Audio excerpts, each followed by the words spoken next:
नमस्कार, मैं विक्रम सिंह इतिहास की बात ब्लॉग के चैनल में आपका स्वागत करता हूं। मेरे इस वीडियो को सब्सक्राइब, लाइक, शेयर एवं कमेंट की आपसे अपेक्षा है।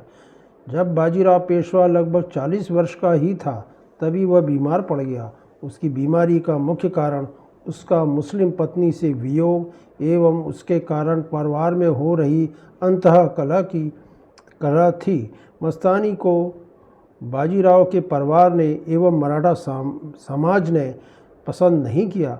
बाजीराव एवं मस्तानी के पुत्र को हिंदू मानने से इनकार कर दिया एवं बाजीराव के भाई और उसके पुत्र तक उसके विरुद्ध हो गए।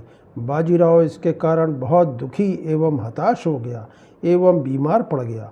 कुछ ही दिनों की बीमारी के पश्चात 28 अप्रैल 1740 ईस्वी को मराठा पेशवा बाजीराव की रावेर में अत्यधिक गर्मी के कारण नर्मदा नदी के निकट मृत्यु हो गई। इस प्रकार इस महान पेशवा का अंत हुआ। इतिहासकार किनकेड और पारसनीस ने लिखा है कि मस्तानी बाजीराव के साथ सती हो गई। इतिहासकार डॉक्टर सिन्हा ने लिखा है, बहादुरों में सर्वश्रेष्ठ, सुंदरता में सुंदरतम बाजीराव एक प्रेम प्रसंग में आकर्षक व्यक्ति के समान मर गया। बाजीराव की स्मृति में रावेर में बाजीराव की छतरी का निर्माण कराया, जो कि दर्शनीय है और मध्य प्रदेश के खरगोन जिले में स्थित है। पेशवाओं में बाजीराव का स्थान श्रेष्ठ है। उसे महान पेशवाओं में से एक माना जाता है। बाजीराव प्रथम था जिसने मराठा शक्ति को भारत की एक प्रमुख शक्ति बना दिया और हिंदू जात के सम्मुख एक बार फिर नवीन लक्ष्य स्थापित किया। इतिहासकार डॉक्टर एच.एन. सिन्हा ने लिखा है कि एक बार फिर भारत के इतिहास में बाजीराव ने नवीन आशाएं जगाई हैं और हिंदू जात के सम्मुख महान संभावनाएं प्रस्तुत की।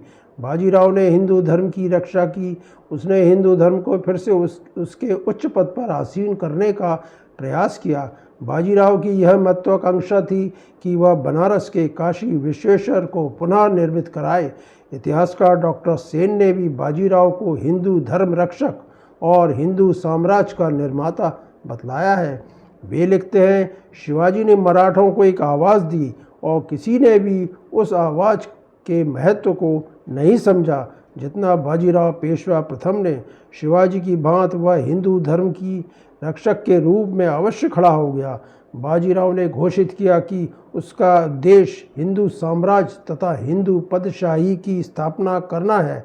बाजीराव का ऐतिहासिक मूल्यांकन करते हुए इतिहासकार रिचर्ड टेम्पल ने कहा है कि घुड़सवारी में बाजीराव से बाजी मारना कठिन था और जब कभी युद्ध क्षेत्र में कठिनाई आती थी वह स्वयं को गोलियों की बौछार में झोंक देते थे। थकान वे जानते नहीं थे। अपने सैनिकों के साथ ही सब दुख झेलते थे। उन्हीं को मिलने वाला रूखा सूखा भोजन वे खाते थे। बाजीराव एक महान सैनिक और सेनापति था। निजाम उल मुल्क ने 100 से अधिक युद्धों में भाग लिया था और वह अपने समय का महान सेनापति माना गया, परंतु बाजीराव के मुकाबले में वह युद्ध भूमि में 2 बार आया और दोनों ही बार निजाम को बिना युद्ध के बाजीराव के सामने आत्मसमर्पण करना पड़ा। कूटनीति में भी निजाम अपने समय का एक योग्य व्यक्ति माना गया था, परंतु बाजीराव के कौशल, साहस और सैनिक शक्ति के मुकाबले निजाम की कूटनीति असफल हुई। बाजीराव ने मराठों के सम्मुख नवीन और महान लक्ष्य रखा और वह था उत्तर भारत की विजय। इस समय मुगल साम्राज्य कमज़ोर हो चुका था और ऐसी स्थिति को बाजीराव ने समझा और मराठा साम्राज्य के विस्तार को लक्ष्य बनाया। इस कार्य की पूर्ति के लिए उसने तलवार का सहारा लिया, जो मध्य युग का एकमात्र साधन था। बाजीराव की तलवार की शक्ति के आगे उसके नेतृत्व में मराठा घुड़सवारों के घोड़ों की टापों ने संपूर्ण भारत को रौंद दिया। उसका मुकाबला मुगलों की शक्ति से हुआ। उसने मुगल शक्ति को अपने सम्मुख झुका दिया। इतिहासकार डॉक्टर सिन्हा ने लिखा है कि बाजीराव एक महान सेनापति था। उसकी योजना की मौलिकता, उसको कार्य रूप में परिणत करने का साहस और युद्ध नीति पर उसकी दृष्टि उसे निसंदेह असाधारण सेनापतियों की श्रेणी में स्थान प्रदान करती है।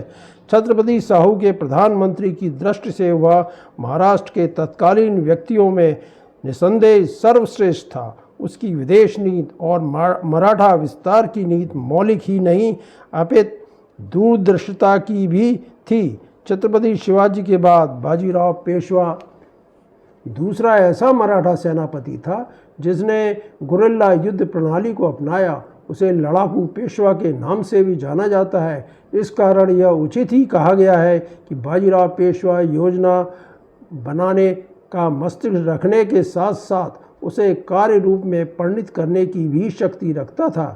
बाजीराव की महान सफलता का मुख्य कारण उसका चरित्र है।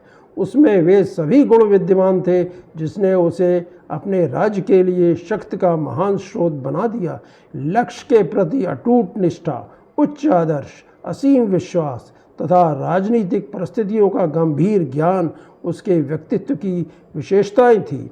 बाजीराव में उच्च सैनिक गुणों एवं क्षमताओं का समावेश था।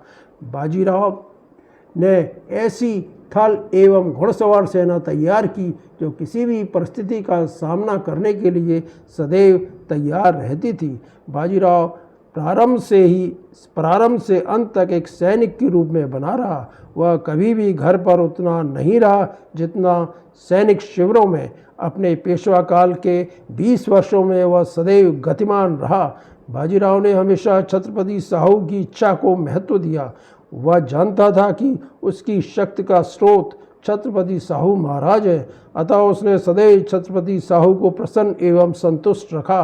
बाजीराव की इच्छा के विरुद्ध छत्रपति साहू ने कई बार आदेश दिए और पेशवा ने एक स्वामी भक्त सेवक की तरह उन आदेशों का पालन किया। स्वयं श्रेष्ठ सैनिक तथा सेना नायक होने के साथ साथ बाजीराव में व्यक्तियों को परखने की अद्भुत क्षमता थी। वह परख करते समय जात तथा वर्ग की संकीर्णताओं से ऊपर उठ जाता था। बाजीराव अपने समय का अद्वितीय सेना नायक था। इस रूप में उसके सैनिक अभियानों की दो विशेषताएं होती थीं, दुस्संगति तथा आक्रमण की आकस्मिकता। वह विरोधियों की स्थिति से पूर्ण अवगत रहता था और उस मार्ग से उस स्थान पर आक्रमण करता था जहां विरोधियों को उसकी कोई उम्मीद नहीं होती थी और वह अपने शत्रु पर अचानक टूट पड़ता था। बाजीराव ने अपनी कूटनीति से सदैव अपने प्रतिद्वंदियों को मात दी। उसने अपनी सैनिक प्रतिभा एवं कूटनीति के बल पर निजाम व अवध के नवाब सआदत अली खां जैसे मुगल सरदारों को नतमस्तक किया। उसने निजाम को कई बार नीचा दिखाया पर कभी घमंड से काम नहीं लिया। उसने निजाम एवं मुगल बादशाह का सदैव सम्मान किया। वह चाहता तो निजाम तथा मुगल बादशाह को अपने पदों एवं प्रभाव से नष्ट कर सकता था, पर उसने अपनी उदारता का सदैव परिचय दिया। निजाम एवं मुगल बादशाह उसका सम्मान करते थे और उसकी योग्यता से परिचित थे। बाजीराव पेशवा का सम्मान जयपुर के राजा मिर्जा जयसिंह एवं अन्य राजपूत राजा भी करते थे। पेशवा बाजीराव ने मराठा राज को मराठा साम्राज्य बना दिया। यह अब पहले जैसा एक ही जात और एक ही प्रांत का राज्य न रहा। यह एक विस्तृत क्षेत्र में फैल गया जिसमें अनेकों जातियां तथा धर्म के लोग रहते थे। अंत में हम कह सकते हैं कि बाजीराव प्रधानमंत्री के रूप में और सेनापति के रूप में महान था। मेरे इस वीडियो को सब्सक्राइब, लाइक एवं कमेंट करने की आपसे अपेक्षा है। धन्यवाद।